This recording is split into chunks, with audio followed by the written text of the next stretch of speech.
Hello friends, আজকে আমরা আলোচনা করব beta oxidation of fatty acid. West Bengal school service commission PG level বায়োলজির একটা অত্যন্ত গুরুত্বপূর্ণ টপিক এই beta oxidation of fatty acid. দেখো 9-10 লেভেল এবং পিজি লেভেলের সিলেবাস তোমরা যদি অ্যানালাইসিস করো দেখবে যে এমন কিছু কিছু টপিক আছে যেগুলো এক্সক্লুসিভলি পিজি লেভেলে আছে, 9-10 লেভেলে নেই। তবে বিশেষত ফিজিওলজি পোর্শনে অনেক কিছু অংশ এক্সট্রা আছে। দেখো আমরা প্রত্যেকেই জানি যে ফ্যাটের মধ্যে প্রধানত কি থাকে বা ট্রাই অ্যাসাইল গ্লিসারল যেটা, সো ট্রাই অ্যাসাইল গ্লিসারলকে যদি আমরা ভাঙি সেখান থেকে কি পাবো, ফ্যাটি অ্যাসিড এবং তার সঙ্গে সঙ্গে গ্লিসারল। আমাদের টার্গেট যেটা সেটা হচ্ছে এই ফ্যাটি অ্যাসিড, এবং এই fatty acid liver, adipose tissue এবং মাসেলসের মধ্যে চলে যায়, এবং লিভার, অ্যাডিপোস টিস্যু এবং মাসেলসের মধ্যে যাওয়ার পরে তাদের মাইটোকন্ড্রিয়ার মধ্যে ঢুকে যায় এবং মাইটোকন্ড্রিয়ার মধ্যেই প্রধানত বিটা অক্সিডেশন হয়। সো এই যে বিটা অক্সিডেশন যেটা হচ্ছে তার মানে কি, এই ফ্যাটি অ্যাসিডের সঙ্গে অক্সিজেন যুক্ত হয়, হাইড্রোজেন রিমুভ হয়। কোন পজিশানে? বিটা পজিশানে। কার্বনের বিটা পজিশান থেকে হাইড্রোজেন বেরিয়ে যায় এবং সেই জায়গাতে অক্সিজেন যুক্ত হয়। তো এটাই হচ্ছে স্পেসিফিক্যালি বা basic concept about this beta oxidation. এখন এই বিটা অক্সিডেশন কখন ঘটে? যখন আমরা ফাস্টিং কন্ডিশনে থাকি, যখন আমরা স্টারভেশন কন্ডিশনে থাকি এবং যখন আমাদের ডায়াবেটিস মেলিটাস রোগ হয়। যদি আমরা একটা ফ্যাটি অ্যাসিডের স্ট্রাকচারকে যদি আমরা দেখি তাহলে এক্ষেত্রে আমরা দেখতে পাচ্ছি এটা 1 নম্বর কার্বন COOH, যেটা কার্বক্সিল গ্রুপ, এবং এটা হচ্ছে সেকেন্ড কার্বন CH2, এই কার্বনটা কিন্তু আলফা কার্বন। তারপরে এই জায়গাতে আমরা দেখতে পাচ্ছি CH2, মানে এটা হচ্ছে বিটা কার্বন। সুতরাং 1 নম্বর কার্বন পজিশন, 2 নম্বর আর 3 নম্বর। তো 3 নম্বর কার্বন পজিশনে আমরা প্রধানত বিটা কার্বন দেখতে পাই এবং এই জায়গাতেই স্প্লিট হয়ে যায়। তার মানে ফ্যাটি অ্যাসিড এই জায়গাতে ভেঙে যায়, এখান থেকে একটা কম্পাউন্ড তৈরি হয় এবং বাকি এই যে জায়গাটা আছে এখানে অক্সিডেশন হয়। তো অক্সিডেশন মানে কি, এই যে CH2 আছে এই CH2 এরতে ডাবল বন্ড এরকম অক্সিজেন তৈরি হয়, মানে হাইড্রোজেনটা বেরিয়ে যায় এবং তারপরে আবার দেখো এখানে CH2 পোর্শন আছে, এটা CH3 বা এটাকে তুমি R হিসাবেও লিখতে পারো।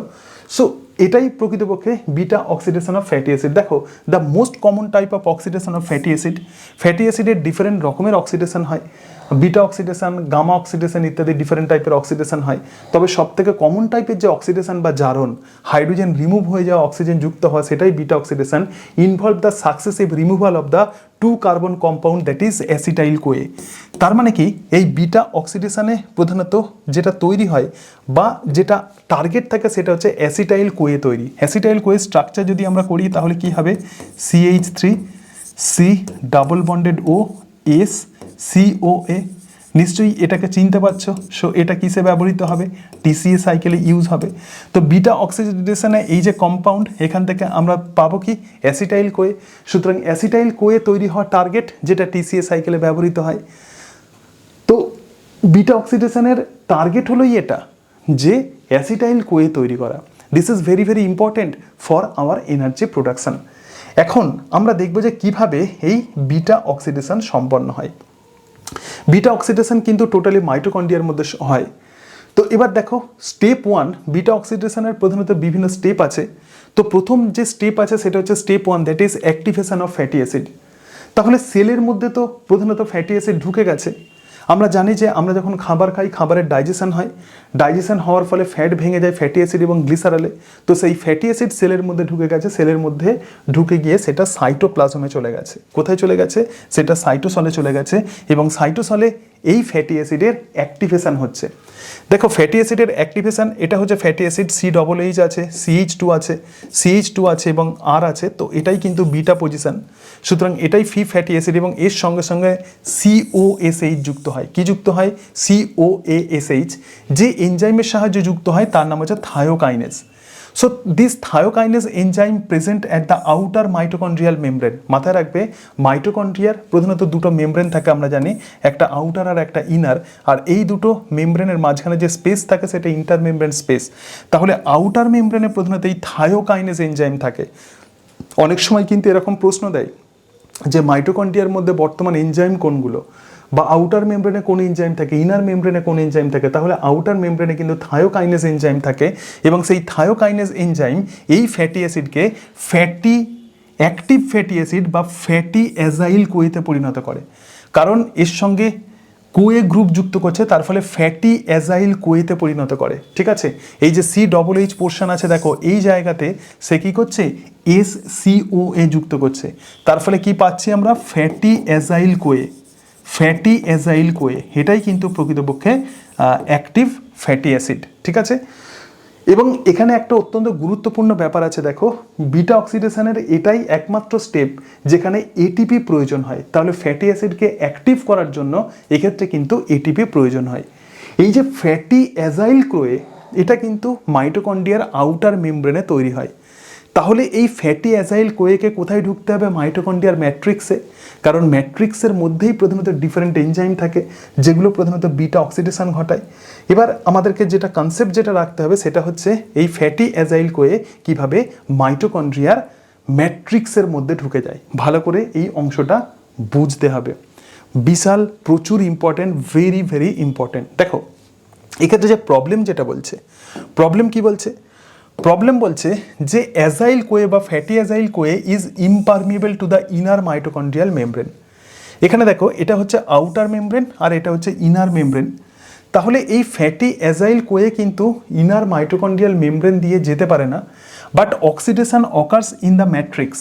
তার মানে ফ্যাটি অ্যাজাইল কোয়ে যেটা মাইটোকন্ড্রিয়ার বাইরে যেটা তৈরি হচ্ছে সেটাকে কোথায় ঢুকতে হবে? সেটাকে ভিতরে ঢুকতে হবে।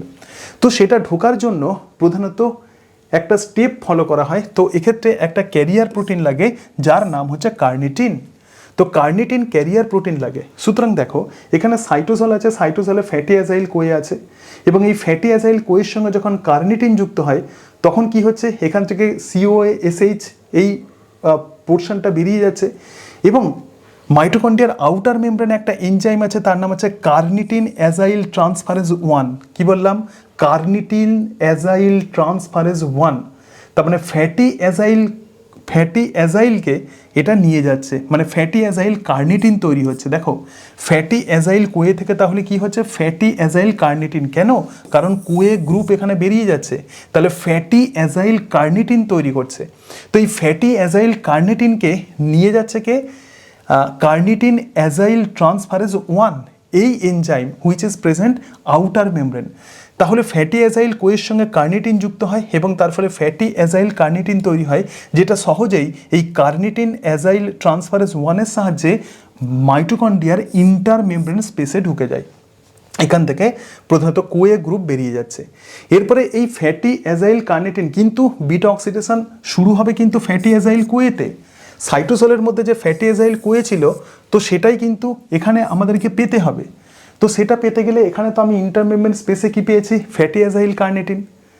তাহলে ম্যাট্রিক্সের মধ্যে কিভাবে আবার আমরা ফ্যাটি অ্যাজাইল কোয়ে পাবো from this fatty agile carnitine? দেখো মাইটোকন্ড্রিয়ার ইনার মেমব্রেনে একটা এনজাইম থাকে তার নাম হচ্ছে ট্রান্সলোকেজ এনজাইম। কি enzyme? Translocase enzyme. So this translocase enzyme inter membrane space থেকে ফ্যাটি অ্যাজাইল কার্নিটিনকে আবার কোথায় নিয়ে চলে যায়? ইনার মেমব্রেনে নিয়ে চলে যায় এবং ইনার মেমব্রেনে কার্নিটিন অ্যাজাইল ট্রান্সফারেজ 2 থাকে, যেটা কি করে? যেটা এই ফ্যাটি অ্যাজাইল কার্নিটিন থেকে কার্নিটিনকে আলাদা করে দেয়। কাকে আলাদা করে দেয়? কার্নিটিনকে। এবং ফ্যাটি অ্যাজাইলের সঙ্গে আবার সেটা কোএ গ্রুপকে যুক্ত করে। যখন এই কোএ গ্রুপকে যুক্ত করে তাহলে এখানে আমরা কি পেয়ে যাব? Fatty acyl Koi. আর এখানে আমরা কি পেয়ে যাচ্ছি? কার্নিটিন পেয়ে যাচ্ছি, ঠিক আছে। এবং এই কার্নিটিনটা পরবর্তীকালে আবার বাইরে চলে যায় এবং বাইরে গিয়ে সেটা আবার ক্যারিয়ার হিসেবে কাজ করে ফ্যাটি অ্যাজাইল কোয়ের। So note the carnitine is obtained from the diet. এই যে কার্নিটিন যে প্রোটিন যেটা এতটা বেশি গুরুত্বপূর্ণ, প্রধানত এইরকমভাবে ফ্যাটি অ্যাসিডের মুভমেন্টে যেটা অত্যন্ত গুরুত্বপূর্ণ, so this carnitine is obtained from our diet. আমরা ডায়েট থেকে এই কার্নিটিনকে পেয়ে যাই, মাংস থেকে আমরা পেয়ে যাই, and is also synthesized by the liver from methionine and the lysine. তাহলে লিভারের মধ্যেও কিন্তু এই কার্নিটিন তৈরি হয়, মিথিওনিন এবং লাইসিন থেকে এই কার্নিটিন তৈরি হয়। সুতরাং আমরা স্টেপ নাম্বার 2 দেখে নিলাম, transport across the mitochondrial membrane. এরপরে দেখো, এরপরে স্টেপ নাম্বার 3 যেটা আছে তো সেটা হচ্ছে বিটা অক্সিডেশন প্রপার, মানে এটা কিন্তু 4টে স্টেপে সম্পন্ন হয়। ভালোভাবে আমাদেরকে বুঝতে হবে যে কিভাবে বিটা অক্সিডেশন হচ্ছে। দেখো তো এক্ষেত্রে আমরা দেখছি যে ফ্যাটি অ্যাজাইল কোয়ে আছে, এখানে কোয়ে গ্রুপ যুক্ত হয়ে আছে, ঠিক আছে। COOH এর সঙ্গে এখানে এটা, আর এটা হচ্ছে আলফা কার্বন, এটা হচ্ছে বিটা কার্বন। আমার টার্গেট হচ্ছে এখানে, আর এখান থেকে আমি কি বলেছিলাম? টার্গেট হচ্ছে অ্যাসিটাইল কোয়েকে পাওয়া, ঠিক আছে। দেখো এখানে CH3 C ডাবল বন্ডেড ও কস কোয়া এটা আছে, সুতরাং যেটা ক্রেবস সাইকেলের মধ্যে ঢুকে যাবে। আর এই জায়গাতে যেটা আছে সেটা হচ্ছে শর্টেন ফ্যাটি অ্যাসিড, মানে যেহেতু এই পোর্শনটা বেরিয়ে চলে যাচ্ছে তাহলে ছোট্ট একটা ফ্যাটি অ্যাসিড পাচ্ছি, আবার সেই ফ্যাটি অ্যাসিডের অক্সিডেশন হবে। তো প্রথমেই যেটা ফ্যাটি অ্যাজাইল কোয়ে আছে, তো সেই ফ্যাটি অ্যাজাইল কোয়ে থেকে হাইড্রোজেন বন্ডকে রিমুভ করতে হবে, এবং এক্ষেত্রে যেটা কাজ করছে সেটা হচ্ছে ডিহাইড্রোজেনেস এনজাইম। তো ডিহাইড্রোজেনেস এনজাইম কী করছে, হাইড্রোজেন বন্ডকে বা হাইড্রোজেনকে রিমুভ করছে। দেখো বিটা পজিশন থেকে হাইড্রোজেন বেরিয়ে যাচ্ছে, ঠিক আছে, তার ফলে কি হচ্ছে, এখান থেকে যদি হাইড্রোজেন বেরিয়ে যায়, এই দুটো কার্বনকে একসঙ্গে হতে গেলে, কার্বনের তো আমরা জানি যে 4টে হাত থাকে, তার মানে অবভিয়াসলি এখানে কি তৈরি হবে, একটা ডাবল বন্ড তৈরি হবে। So this is the function of dehydrogenase enzyme. দেখো এক্ষেত্রে কিন্তু এফএডি কাজে লাগে। তাহলে এই যে দুটো হাইড্রোজেন যেটা বেরিয়ে যাচ্ছে, একটা এখান থেকে এইচ, এখান থেকে একটা এইচ বের হয়ে যাচ্ছে, আর এখান থেকে একটা এইচ বেরিয়ে যাচ্ছে, তাহলে এই H2 কোথায় যুক্ত হচ্ছে, এফএডির সঙ্গে যুক্ত হচ্ছে, FADH2। এই FADH2 থেকে নির্গত ইলেকট্রন আবার ইলেকট্রন ট্রান্সপোর্ট সিস্টেমে ব্যবহৃত হবে। আচ্ছা, এক্ষেত্রে যেটা তৈরি হয় তার নাম হচ্ছে ট্রান্স 2-এনাইল কোয়ে, ট্রান্স 2-এনোইল কোয়ে। এরপরে দেখো, এরপরে হাইড্রোলেজ এনজাইম কাজ করবে, মানে এর সঙ্গে জল যুক্ত হবে। যদি জল যুক্ত হয় বিটা পজিশনে, দেখো OH গ্রুপ লেগে গেল, এখানে কি লেগে গেল, OH গ্রুপ, আর এখানে জল মানে কি H এবং তার সঙ্গে সঙ্গে OH। সুতরাং এই OH গ্রুপ এখানে লেগে গেল বিটা পজিশনে, আর আলফা পজিশনে যে কার্বনের সঙ্গে একটা H ছিল সেখানে এই Hটা লেগে গেল, তার ফলে এখানে CH2 তৈরি হলো, এবং বাকি পোর্শন সেম আছে। সুতরাং এটাকে বলা হয় বিটা হাইড্রক্সি অ্যাজাইল কোয়ে, কারণ বিটা পজিশনে হাইড্রক্সিল গ্রুপ লেগেছে। এখানে আবার একটা উচ্চ শক্তি সম্পন্ন জৈব যৌগ কাজ করছে যার নাম হচ্ছে NAD+। তাহলে NAD+ থেকে NADH আর H+ তৈরি হবে, তার মানে হাইড্রোজেন আবার এখানে রিমুভ হচ্ছে। সুতরাং দেখো এখান থেকে H রিমুভ হচ্ছে, আবার এখান থেকে আরেকটা H রিমুভ হচ্ছে, তাহলে আমরা কি পাচ্ছি, 3 কিটো অ্যাজাইল কোয়ে। তার মানে এই জায়গাতে একটা কিটো গ্রুপ যুক্ত হচ্ছে, তৈরি হচ্ছে আর কি C ডাবল বন্ডেডও। সুতরাং এখানে আমরা পেয়ে যাচ্ছি 3 কিটো অ্যাজাইল কোয়ে। এবার থায়োলেজ এনজাইমের প্রভাবে এই 3 কিটো অ্যাজাইল কোয়ে ভেঙে যাচ্ছে, এবং সেখান থেকে আমরা পেয়ে যাচ্ছি অ্যাসিটাইল কোয়ে, যেটা ক্রেবস সাইকেলে ঢুকে যাবে, আর একটা ছোট্ট ফ্যাটি অ্যাসাইল কোয়ে, এবং এই ফ্যাটি অ্যাসাইল কোয়ে পুনরায় আবার বিটা অক্সিডেশনে যাবে। এইভাবে বিটা অক্সিডেশন প্রসেসে যেমন FADH2 তৈরি হচ্ছে, তার সঙ্গে সঙ্গে আমরা দেখছি যে NADH+ H+ তৈরি হচ্ছে, এর সঙ্গে সঙ্গে ক্রেবস সাইকেলে ঢোকার জন্য অ্যাসিটাইল কোয়ে তৈরি হচ্ছে, যেটা main target. So this beta oxidation আমাদেরকে এনার্জি প্রোভাইড করে, and this is very very important. আমরা জানি যে ফ্যাট থেকে আমরা প্রচুর পরিমাণে এনার্জি পাই।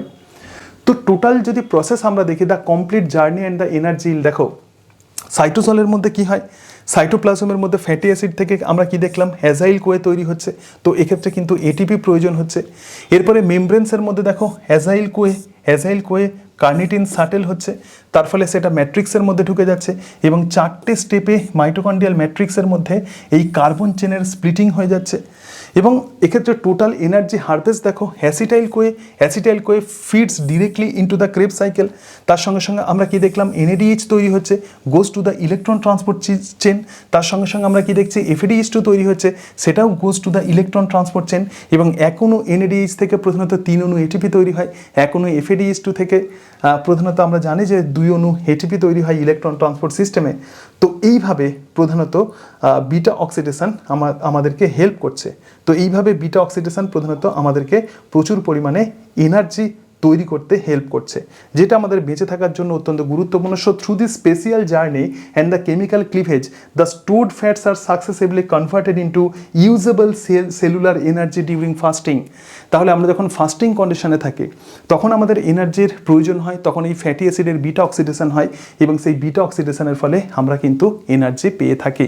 সেই জন্য এই ফাস্টিংয়ের সময় আমাদের এই ফ্যাট কিন্তু ভাঙতে থাকে।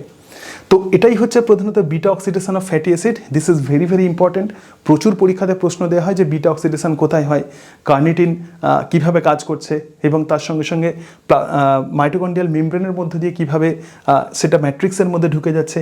এর সাথে সাথে বিটা অক্সিডেশনের ফলে যে সমস্ত মলিকুল বা কম্পাউন্ড যেগুলো তৈরি হচ্ছে সেগুলো কী কাজে ব্যবহৃত হচ্ছে, অ্যাসিটাইল কোয়ে কীভাবে তৈরি হচ্ছে, NADH FADH2 কীভাবে তৈরি হচ্ছে। আশা করি এগুলো তোমরা একদম খুব ভালোভাবে বুঝতে পারলে। তো আশা করি এই ভিডিওগুলো তোমাদের অনেকটাই হেল্পফুল হচ্ছে, এবং এই ভিডিও পজ করে তোমরা কিন্তু লিখে নিতে পারো। মনে রাখবে যে বায়োকেমিস্ট্রি তুমি যত লিখবে, নিজে যত নোটস তৈরি করবে, তত কিন্তু বায়োকেমিস্ট্রিকে তুমি গ্রিপের মধ্যে আনতে পারবে। সকলে ভালো থেকো। Thank you and that's it.